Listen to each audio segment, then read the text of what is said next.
La bataille de Cygnus Prime. Blood Angel contre démons du chaos. Lors de cette bataille, les Blood Angels, menés par leur primarque, Sanguinius, furent confrontés à la force du noirceur absolu, les démons du chaos. Ce n'était pas une simple bataille, mais une tentative calculée par les puissances du Warp pour briser l'une des légions les plus loyales à l'Empereur et corrompre l'un de ses plus nobles fils. Avant la bataille, Horus, désormais sous l'influence des dieux du chaos, avait manipulé l'Empereur pour envoyer les Blood Angels dans le système de Cygnus.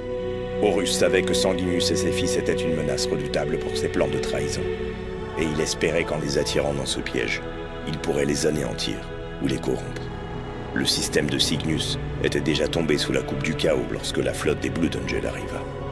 Cygnus Prime, la planète principale du système, n'était plus qu'un monde mort, transformé en une sorte d'enfer de désolation, où le Warp avait envahi la réalité.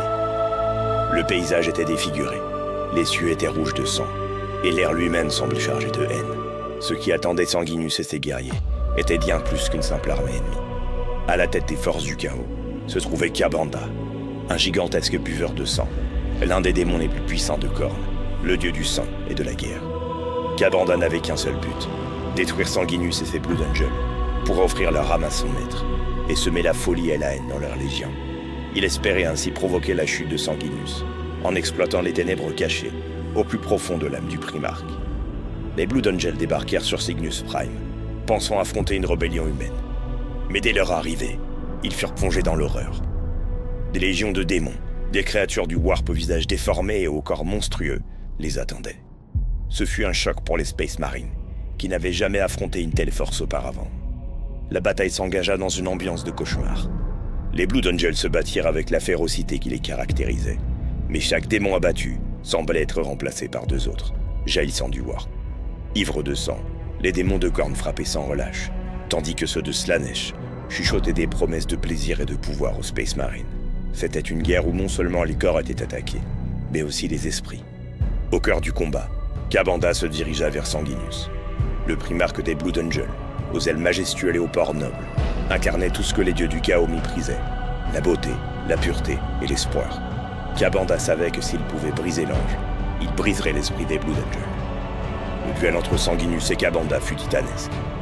Le primarque, animé par une furie justifiée, abattit des vagues de démons tout en affrontant Kabanda. Mais le buveur de sang était un adversaire redoutable, un avatar de la destruction. Lors de leur premier affrontement, Kabanda réussit à porter un coup dévastateur à Sanguinius, brisant ses ailes et le projetant au sol. Alors que leur primarque gisait inconscient, les Blood Angels furent submergés. Kabanda profita de cette ouverture pour lancer une offensive encore plus brutale. Des milliers de Blood Angels tombèrent ce jour-là, massacrés par les démons, et chacun de leurs morts alourdissait le fardeau psychique de Sanguinius, qui sentait chaque perte dans son âme. La fureur de la Légion commençait à bouillir de manière incontrôlable. Les Blood Angels étaient au bord de la rage noire, une malédiction secrète qui courait dans les veines de la Légion depuis leur création. Une furie incontrôlable qui risquait de les transformer en bêtes sauvages, assoiffées de sang. Et ils y cédèrent. Mais Sanguinius n'était pas encore vaincu. Porté par la mort de ses fils et par son devoir envers l'Empereur, il se releva, ses ailes brisées, mais son esprit inébranlable. Avec une détermination renouvelée, il s'élança de nouveau contre Kabanda, le défiant en duel, une fois encore. Cette fois-ci, c'est l'ange qui triompha.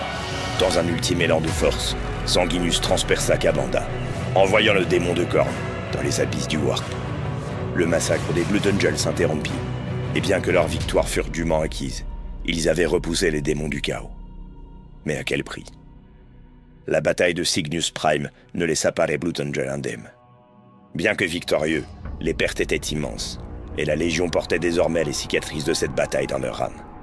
La rage noire, autrefois un murmure, devint une tempête qui menaçait de dévorer chacun d'entre eux.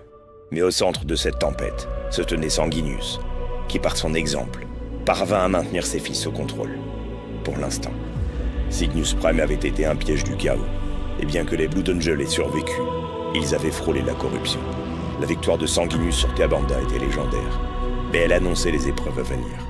Le maître de guerre Horus avait compté sur ses failles pour tenter de plier les Blood Angels à son plan, et la légion d'anges déchus savait qu'une bataille encore plus grande se profilait à l'horizon.